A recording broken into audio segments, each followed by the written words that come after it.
আসসালামু আলাইকুম, কেমন আছেন সবাই? আজকে আমি পটল ভাজি করব। এই জন্য আমি একটু ফ্রাই প্যানে কিছু পেঁয়াজ মরিচ হালকাভাবে ভেজে নেব। এখানে আমি কিছু জিরে ফোড়নও অ্যাড করে নিয়েছি।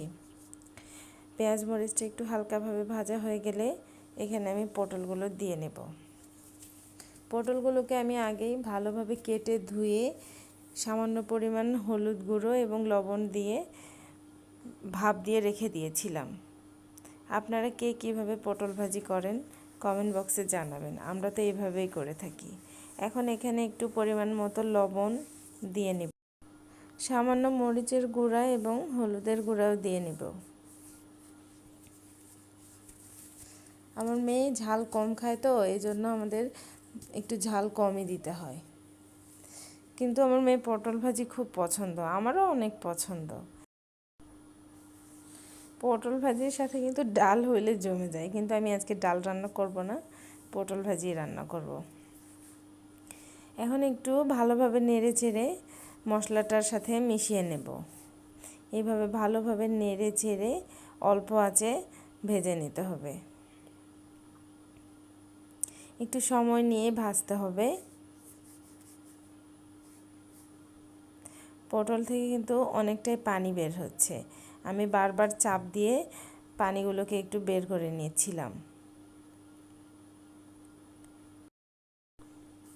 এভাবে ভালোভাবে নেড়ে চেড়ে পটলটাকে ভাজি করে নেব।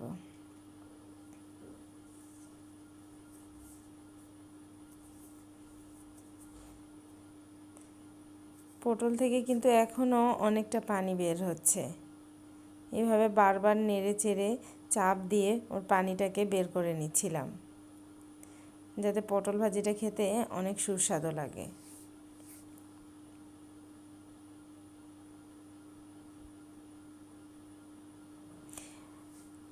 আমি তেমন ভালো রান্না পারি না, তবে যেটুকুই পারি সেটুকুই আপনাদের সাথে শেয়ার করার চেষ্টা করি।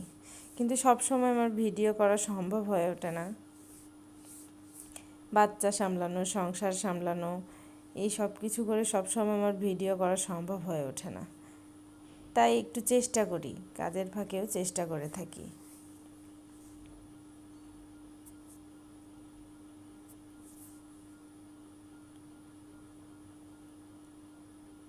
পটল ভাজিটা কিন্তু অনেকটা হয়ে আসছে। অনেকে আবার অনেক মুচমুচে করে খায়। আমার আবার যে কোনো তরকারি বেশি মুচমুচে টাইপ আমার ভালো লাগে না, একটু নরম নরম হবে। আমরা নরম নরম খেতেই পছন্দ করি। আপনারা কে কীভাবে খান কমেন্ট করে জানাবেন। কিন্তু কে কে পটল ভাজি পছন্দ করেন।